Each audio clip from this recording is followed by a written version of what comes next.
It seems like tech support is typically bad. Why is that? My name is Mark Miller and I'm with Imagine IT, and to understand this, let's take a look at an average IT company. Let's say they have 20 employees, and a company of this size might receive 50 support requests in a day. And when these 50 tickets come in, they crush it. They answer the phone right away and they solve those issues right away. Unfortunately, in a support business like this, there is zero control over the number of support requests that come in. Some days they'll just get randomly, they'll get 75 or 80 support requests. And this is when tech support typically turns bad.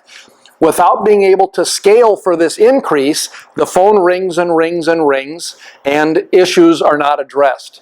And this typically gets worse and worse and worse as the day goes on. Unfortunately, it's not just this one day that's affected. These 20 tickets or 30 tickets that they're not able to resolve in this day get rolled over to the next day, and as the support requests, the normal average number of support requests come in, this 20 or 30 tickets increases the volume that they have to deal with, and they can't handle it. When a company can't scale for this increase, these days where you have this increase in tickets, that's when tech support gets bad. At Imagine IT, we have a system in place that allows us to scale for this excessive ticket load that happens 3 to 4 times a month. We call this DEFCON. On a day when we see more tickets coming in than average, we move our DEFCON from 5, which is a typical day, to DEFCON 4.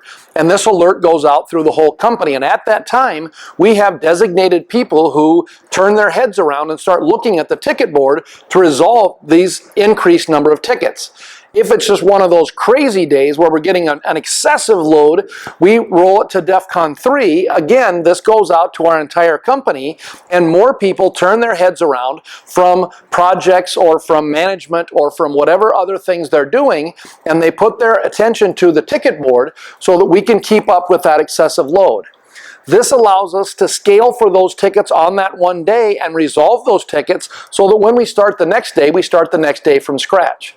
We call this system DEFCON, and this is why we're able to provide exceptional IT support day in and day out.